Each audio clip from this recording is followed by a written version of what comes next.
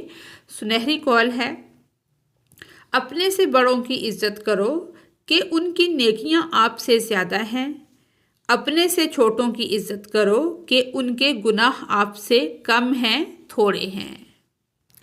حدیث نمبر 3، تیسری حدیث ہے جس کا عنوان ہے اللہ سے، اس کا مفہوم ہے اللہ سے ڈرو اور اچھے طریقے سے روزی طلب کرو۔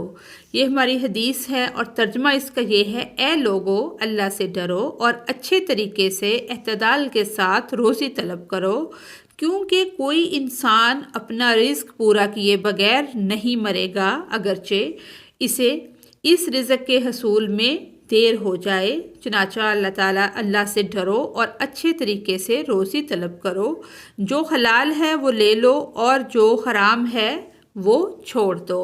تشریح اس کی یہ ہے، اس حدیث پاک میں حلال روزی کھانے اور رزق حلال حاصل کرنے کی تاکید کی گئی ہے۔ حلال روزی کمانے کے جو طریقے ہیں، اپنے خون پسینے اور ہاتھوں کی کمائی سے اپنا اور اپنے بال بچوں کا پیٹ پالیں، ناجائز ذرائع سے بچیں، نماز کے بعد حلال طریقے سے روزی کمانا فرض ہے، حرام طریقوں سے بچیں اور حلال طریقے سے محنت مزدوری سے رزق حاصل کریں۔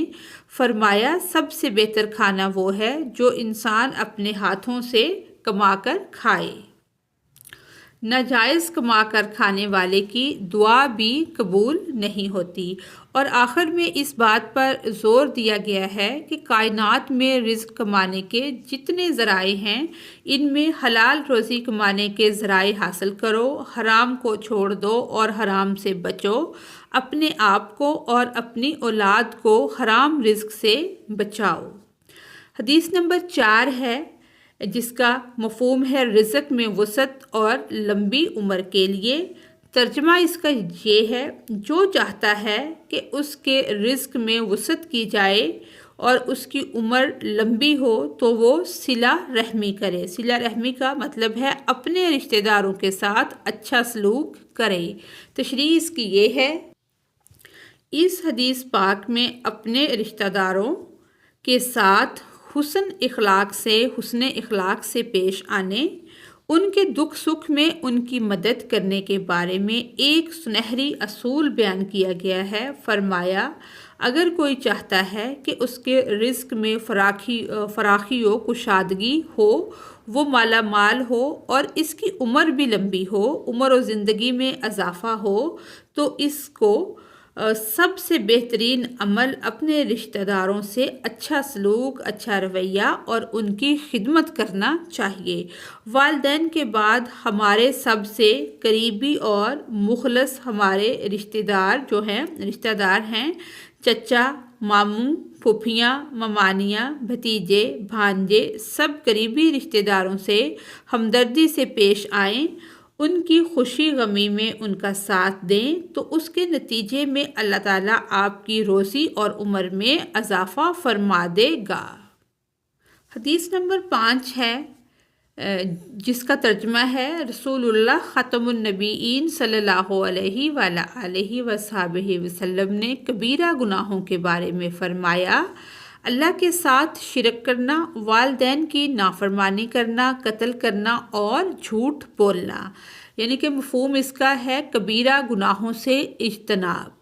تشریح اس کی ہے، اس حدیث پاک میں بڑے بڑے گناہوں کا ذکر کیا گیا ہے۔ سب سے بڑے گناہوں میں اللہ تعالیٰ کے ساتھ کسی کو بھی انسان، جن، فرشتہ، بت کو شریک ٹھہرانا گناہ کبیرہ ہے۔ اور اللہ تعالیٰ نے فرمایا کہ ترجمہ، یقیناً شرک ظلم عظیم ہے، سب سے بڑا گناہ ہے، اور اللہ تعالیٰ سب گناہ معاف فرما دے گا، شرک کو کبھی معاف نہیں فرمائے گا۔ شرک کے بعد سب سے بڑا گناہ اپنے والدین کی نافرمانی ہے۔ فرمایا، ماں باپ ہی تمہاری جنت ہیں اور ماں باپ ہی تمہاری جہنم ہیں۔ اور پھر فرمایا کسی انسان کا قتل، کسی کی جان لینا بہت بڑا گناہ ہے، اور پھر جھوٹ بولنا سب سے بڑا گناہ ہے۔ انسان جھوٹ سے بچ جائے تو تمام گناہوں سے بچ جاتا ہے۔ ایک حدیث شریف میں ہے کہ ایک شخص نے کہا، مجھ میں بڑے عیب ہیں، چوری بھی کرتا ہوں، شراب بھی پیتا ہوں، جھوٹ بھی بولتا ہوں، مجھے نصیحت فرمائیں۔ آپ خاتم النبیین صلی اللہ علیہ وآلہ وصحبہ وسلم نے فرمایا، جھوٹ چھوڑ دے۔ اس نے جھوٹ چھوڑ دیا جس سے وہ سارے گناہوں سے بچ گیا۔ آج کی ویڈیو میں ہم نے یہ 5 حدیث مبارکہ کی ہیں۔ اگلی ویڈیو میں انشاءاللہ نیکسٹ ہم 5 حدیثیں کریں گے۔ آج کی ویڈیو یہیں پہ مکمل ہوتی ہے۔ اگر آپ کو میری ویڈیو سے کوئی رہنمائی مل رہی ہے تو میری ویڈیو کو لائک اور چینل کو سبسکرائب کریں۔ Thanks for watching us.